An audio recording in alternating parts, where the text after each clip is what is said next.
Ваша екселенцијо, почитуван господин Димовски, почитуван господин директоре, дами и господа.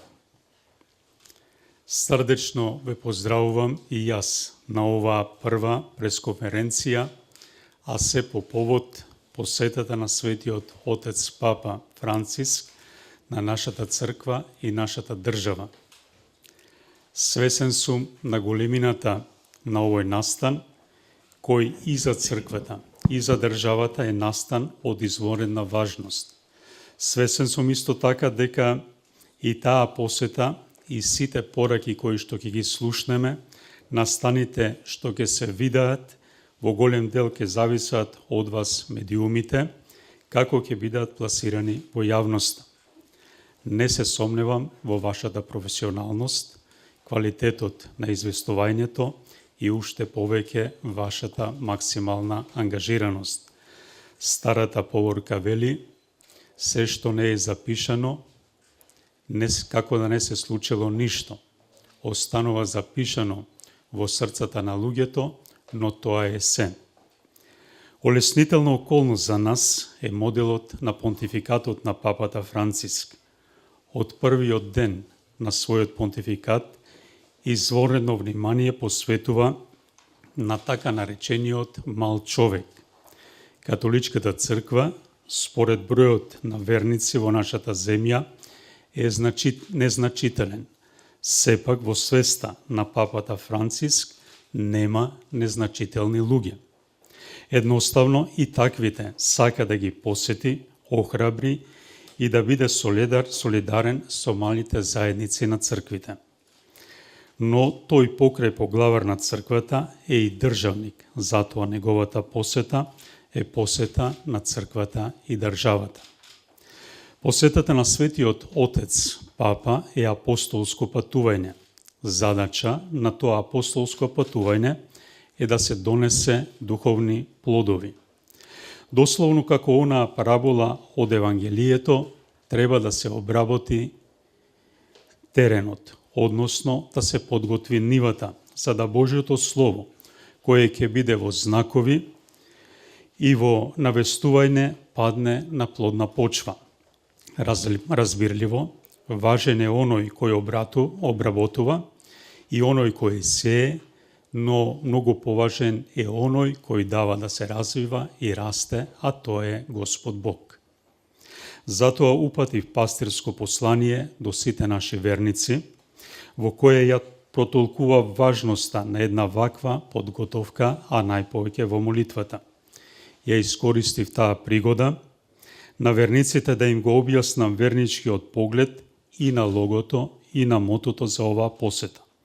Од друга страна, на крајот на тоа пастирско писмо дадени се конкретни упатства како што се секојдневната молитва за благослов на доаѓањето на папата.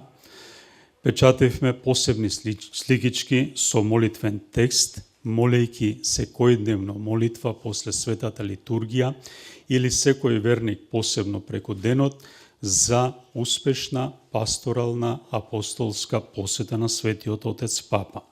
Одредено е секоја парохија да избере еден ден во седмицата, така наречен папски ден, на која верниците се собират на обожување, читање на Светото Писмо или на која друга молитва. Исто така, седмично се одржуваат катехези за сите верници што можат да дојдат, а на катехезите се обработува таинството на црквата и службите во црквата, на посебен начин Петровата служба во црквата. Не би сакале да оставиме на ништо случајно, туку сакаме духовно да бидеме подготвени, за да таа негова посета не биде само манифестација, туку духовно да вроди голем плод.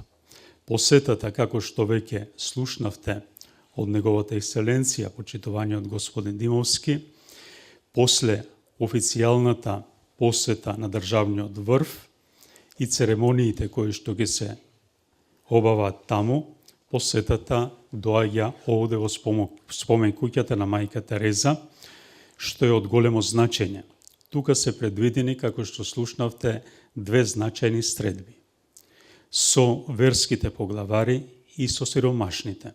И од тука сметам дека тоа е голем чекор за освестување дека мајка Тереза е наша сограѓанка, а сиромашните наши најблиски браќа и сестри, без да ги делиме според етничка и верска припадност, туку така како што мајка Тереза направи кога отпатува од оваа место во далечната Индија и се грижеше за сите кои што се во потреба. На централниот плоштад во Скопје ќе се одвива една од најсветите средби, бидејќи Светата Евхаристија е средба со Бога и човекот.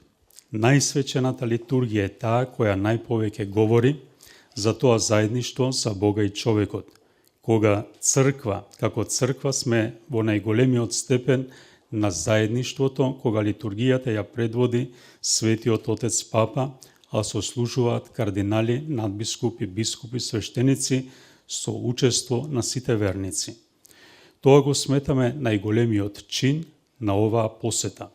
Се осмелувам да кажам, но и се надевам дека таа ќе биде најубавата литургија во Скопје, а воедно ја очекувам и најсилната порака која ќе биде опатена до верниците и сите луѓе со добра волја.